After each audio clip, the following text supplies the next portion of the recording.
compagnon du devoir. Avec vous, comment vous vous appelez? Alors moi c'est Thibaut Dupont, je suis chargé de promotion et de recrutement pour le nord de la Nouvelle-Aquitaine et ici on est dans la maison des Compagnons du Devoir de La Rochelle. Donc on est heureux de vous accueillir. On est avant tout un centre de formation sur tous les métiers du bâtiment, les métiers de l'industrie et plus particulièrement les métiers du goût aussi et grosso modo sur tous les métiers manuels, les métiers de l'artisanat. Tous les métiers où on utilise ses mains pour transformer une matière première, on forme dessus du CAP voilà, jusqu'aux hautes études via un voyage qu'on appelle le Tour de France. Ah, voilà, le Tour de France. Les compagnons sont connus beaucoup, de moi toujours, par le Tour de France. Alors, Oui. parlez-moi du Tour de France. Tu veux peut-être Voilà. en parler? Du coup, je me présente, je suis Marie Laplace, la prévôt de la Maison des Compagnons du Devoir de La Rochelle. Donc, je suis en quelque sorte la directrice du site. Et du coup, pour vous parler un peu du Tour de France, le but c'est que les jeunes qui souhaitent faire cette aventure-là puissent bouger de ville en ville chaque année et en fait apprendre les spécificités de chaque région parce que un métier peut changer entre le nord et le sud, ça peut changer complètement.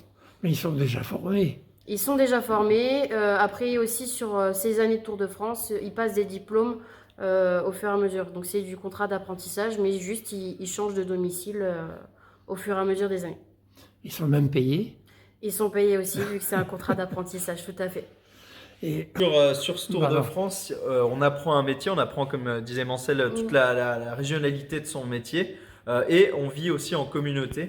On habite pendant ce tour dans des maisons de compagnons entre jeunes qui se forment aussi à soit le même métier que nous, soit un métier connexe ou un métier totalement différent. Et en fait, c'est cette vie en communauté qui est une part très importante du compagnonnage parce qu'on apprend des autres, on apprend de ses aînés. Les plus jeunes donnent les idées nouvelles aux plus âgés et les plus âgés donnent l'expérience aux plus jeunes. Et c'est comme ça, c'est une chaîne qui fonctionne depuis des siècles. Les sociétés de compagnons existent depuis vraiment très longtemps et ce modèle d'enseignement se perpétue encore aujourd'hui. On le voit, nos chiffres continuent à monter. Il y a un regain d'intérêt aujourd'hui pour les métiers manuels. Je pense qu'il y a beaucoup de gens qui veulent des métiers concrets et connectés à de la matière. Donc c'est ce qu'on forme ici chez les compagnons.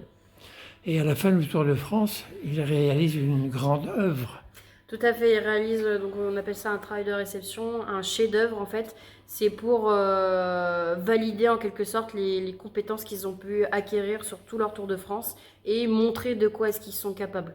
Et ce chef-d'œuvre en fait, donc c'est une photo à l'instant T des compétences de quoi la personne est capable de faire. C'est le final en général. C'est le final d'un Tour de France, tout à fait. Et cette œuvre, en fait,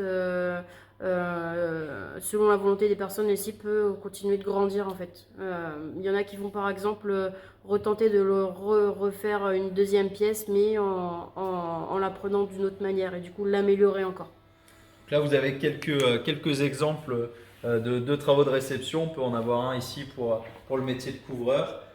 Derrière, vous avez un escalier qui a été réalisé par un menuisier. Et en vitrine, voilà, on en a aussi quelques-uns. Un casque corinthien ou spartiate réalisé par un chaudronnier.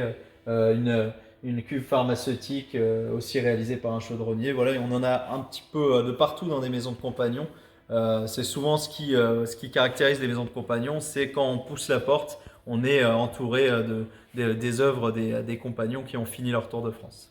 Et quand ils ont terminé leur Tour de France, ils s'installent chez eux, ils montent ou ils rentrent dans une entreprise, ils créent leur entreprise. Ça dépend des métiers, ça dépend des profils. Alors chez les Compagnons du Devoir, après un Tour de France, c'est 90% de nos jeunes qui, au premier mois, ont le métier qu'ils souhaitaient.